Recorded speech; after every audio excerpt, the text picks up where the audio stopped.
Ain't nobody gave permission for my phone to start recording. Except maybe my phone gave itself its permission to start recording. How y'all doing? I'm Devonna, also known as Can't Lose Her Here. I don't know, still working on some material. Still on my little soapbox about Tina Turner's tribute.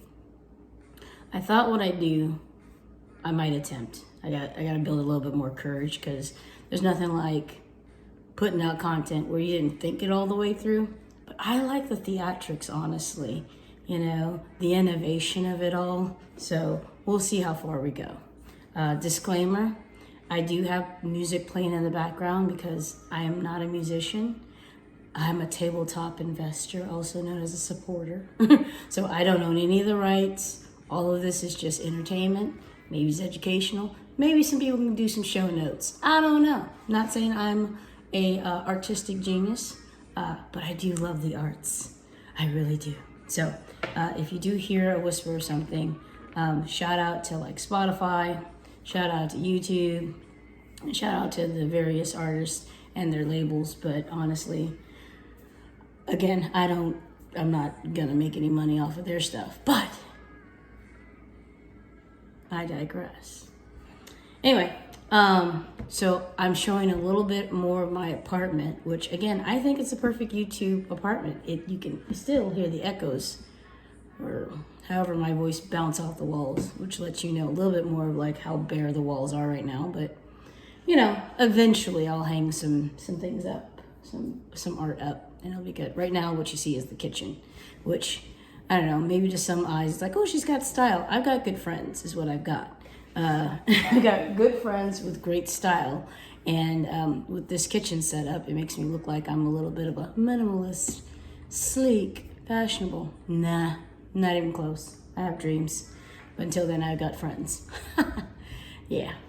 Anyway, so I was thinking about different angles to talk about Tina Turner's tribute, but I think I'll use this opportunity to talk about why she impacts me in various ways, why the image of this person, and at some point hearing a bit about her story from herself, her family, you know, because, you know, TV, internet, you get hooked in. And anyway, so this is my story, my projection of what Tina Turner, the image, the entertainer, my version of what I saw. So all the disclaimers. But I will say straight out the gate, you know, in as far as my Black household, I said household. You know, you had your Ike and Tina, you had the music, and she was never not whoever she was. She was, I mean, I don't recall too many albums in the house, but I don't remember until like Private Dancer, that era. That's when I like know, you know, her albums, you know, in the house, doing the most for everybody. But until then, you know, you had your Ike and Tina and the Proud Mary and that whole thing, and you know, she just being fierce and being honored, and I always miss Tina, just always. You know, I think she garnered respect. No one really had anything to say about her except, you know, she was amazing and, you know, that sort of thing. When I won't tell all of my life story, but that will come. Because how can I tell other people's life story if I don't tell my own? So I will say that as a little one, you know, it was the 80s. I'm gonna state that. And my parents, I love them. We're a family that doesn't see each other often or maybe talk to each other, but there is love. I think at the end, we have respect. And so I'm saying all that to say that, you know, there were times where I didn't see my own mom. So when that Auntie Entity character came up and Mad Max, I was just that little person just glued to the TV because that image looked a lot like my mom, which I got a chance years later, more recent on this end of years than in, you know, being a little person. But I was like, Mom, you know, while you were away, there were times I would just watch that movie and it just Tina Turner looked a lot like you looked to me. And she, you know, I'm going to say it. My mom was a Capricorn. Y'all can be into that stuff or not, but I'm into it. So in true Capricorn fashion, she was like, I could see that.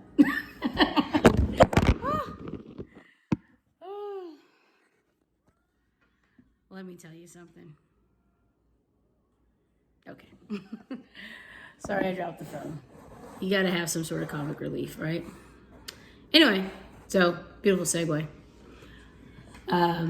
That was the first image that I saw was Auntie Entity, and that character was familiar to me in a way of like a strong woman, a strong black woman taking no mess, making do with her situation.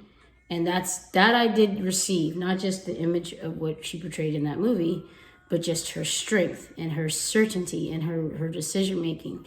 And I think in my little subconscious, you know, my archives, well, my brain for my adult self kind of wrapped into that. And so I took ownership of what I saw of her in that role. And I knew that she was not a villain, like a true villain, but she wasn't exactly like wholesome, you know? And so I just had like a little note, like come back to that. Like definitely she's making do with the situation that she's in. And there's things at hand that she could have chose to like, you know, eliminate people. So Auntie Entity was several things. So it was Tina Turner, Auntie Entity. And that's the other thing is that some point she was Tina Turner, but then she was Auntie Entity. And then it was just like, I want to explore more of that character and that type of villainy, you know, or whatever, or just having to take care of business. Anyway, so that's one part, which the overshare here, since we're just getting to know each other, is I wouldn't say I battled with, battle is not the appropriate word, but I had to engage versions of my sexuality, my gender, and all those elements. And to me, at the end of the day, I'm very much woman. I have masculine ways, but I couldn't see the strength until I saw Tina Turner. And for me, seeing her in that role, I then understood how to look at my mom, myself, and in a way where it's like, what people think of as masculine just to me comes from resilience. And I do come from a resilient people, not just as the kumbaya black people. I mean, I come from very resilient people and very determined people on all sides of my family.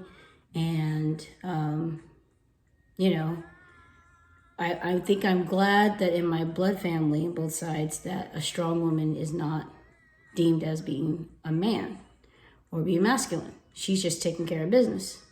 And, you know, it is what it is other than that.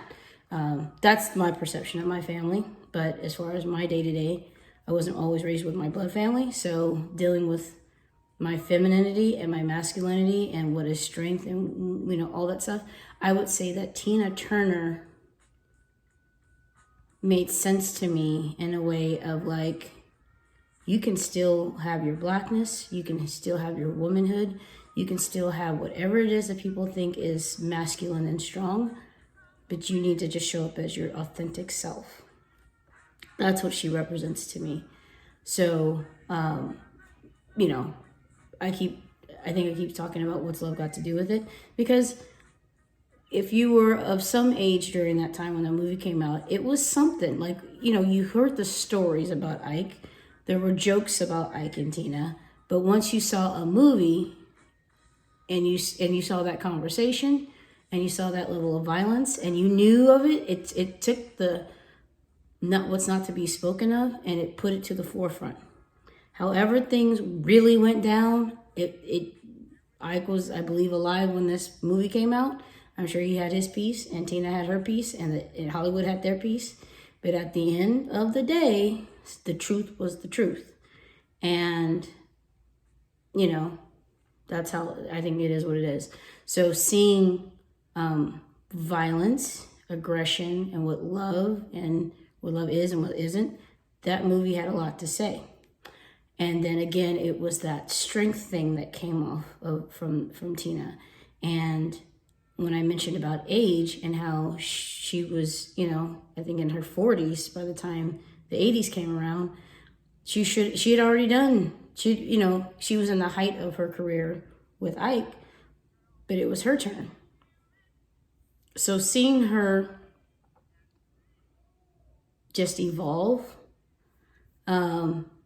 it's almost like she was always herself, but you know, something else was going on, something deeper, and a well, an ocean, like just something more fascinating about her. So I would say as a little one, not just as a pop culture figure, but I was paying attention to her making choices, and smiling more. Whatever she was doing, she was smiling more. She wasn't as having, I don't know. She just seemed to smile more. So going into it, I saw that she was going into Buddhism. And it was talked about in the movie, but like, I was like, okay, this isn't just some like thing that she's doing. Like, this is who she is. So, and just watching her like do it with the crowd loved, the music, and also just do her. And, you know, was she relocated to Switzerland or something? So just watching her life of what seemed to be of pain and of just a tremendous amount of transgressions, and then just lift the nose of the plane and move it forward, taxi forward slowly, do what you do, and just stay in your lane and keep it popping, keep it moving. And so Tina to me is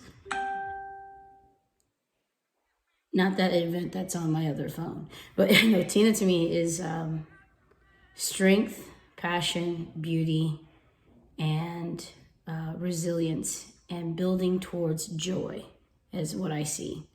So there's a physical representation, but what she showed towards the middle to end of her life to me is the light, and choosing the light. I hope that's what she had in her day to day, but she gave me some relief as a young Black child, you know, and as a young woman, and now as a woman, that it, you know, you can be true to yourself. It may not be popular, but you got to be true to your spirit. And right now, I'm definitely on that spirit journey, for sure. But I'm really grateful for Tina Turner because she gave me an answer to questions that I didn't have and conversations I couldn't have with other people just by visibly being present. Yeah, that's my 2 cents about what Tina Turner means to me. Ah!